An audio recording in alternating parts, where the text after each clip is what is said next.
大家好，欢迎来到知定讲堂。这几天，伊朗遭到美国、以色列的联合轰炸，该国政府最高阶的军政首脑集体被斩首，许多伊朗百姓为之欢欣鼓舞，感谢美国来解救他们，并不觉有什么国耻。从1840年鸦片战争开始，满清政府不断受到过去列强的修理，中共把那些满清人战败、赔款割地、签订不平等条约等等，称之为百年国耻。中共高呼民族伟大复兴，其潜台词就是要洗刷国耻，重新恢复满清强盛时期的霸权地位。中共这种百年国耻的宣传，其背后逻辑可说是荒唐无耻、乱七八糟。首先，中国这块土地上的主要民族是汉族，目前占中国人口的91%，而满清政府是从关外进来欺压和殖民汉族的。满清帝国受到外来打击，其实是汉人的解放。和今天伊朗一样，当革命卫队遭到打击，伊朗百姓极其欢迎，并无什么国耻可言。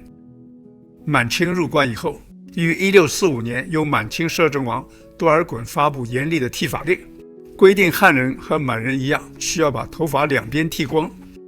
中间留个猪尾巴一样的辫子，并且宣布留发不留头。汉人自古以来认为身体发肤受之父母，不可损伤，所以激烈抗拒。清军则以屠城方式镇压。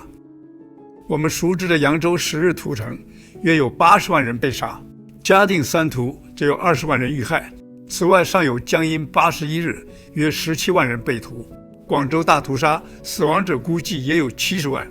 此外，在各地的屠城事件不胜枚举。经过这些大屠杀之后，汉人基本上就臣服于满人，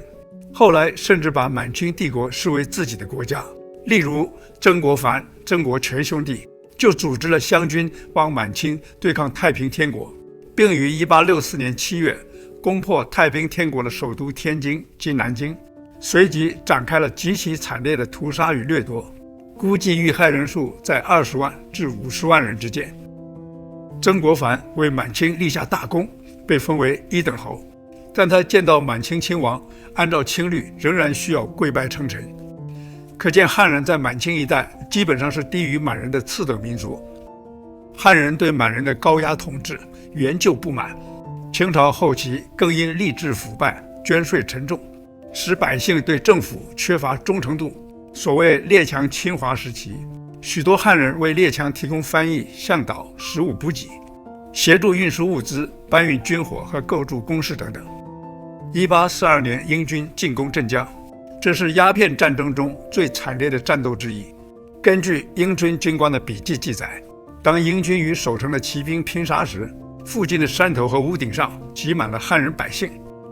每当清军的阵地被英军炮火击毁，或者清兵溃逃时，围观的百姓都会发出欢呼声。在他们眼里，平日横行霸道、勒索百姓的清兵被洋人教训，是一件大快人心的事。甚至1900年义和团运动期间，英国在威海卫招募汉人组成华勇营，这支部队由英国军官训练，在进攻天津、北京的战斗中表现极其勇猛。满清是在中国的残酷殖民者，一直闭关锁国，对内愚民压迫，对外傲慢无礼，所以遭到列强的修理，并没有值得同情的地方。中共把满清帝国受到外来文明的冲击视为国耻，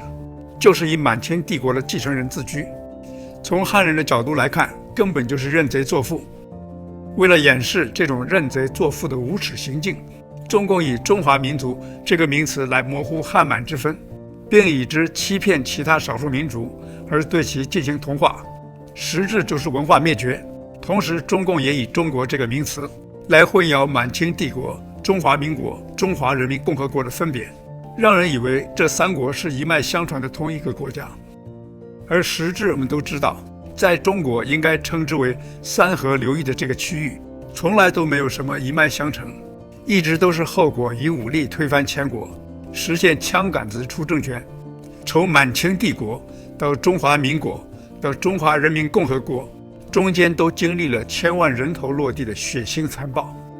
中共每天高声叫嚣什么台湾自古就是中国领土，其潜台词就是台湾曾经是满清帝国的殖民地，而我们是满清帝国的继承人，所以台湾是我们的。今天中共喜欢骂一些不肯归顺他们的台湾人数典忘祖，这个最可笑。中共自己认满清作父，以满清为祖国，还要汉人把中华人民共和国当成祖国，简直就是侮辱所有汉人的智商。然而硬是有无数的汉人白痴上当，真的把满清帝国和中共国当成了祖国。郑丽文说要把台湾人变成中国人，这种让人害怪的想法显示的就不只是白痴上当，而根本就是中邪，无怪乎什么抖绳子的邪门事情会发生在他身上。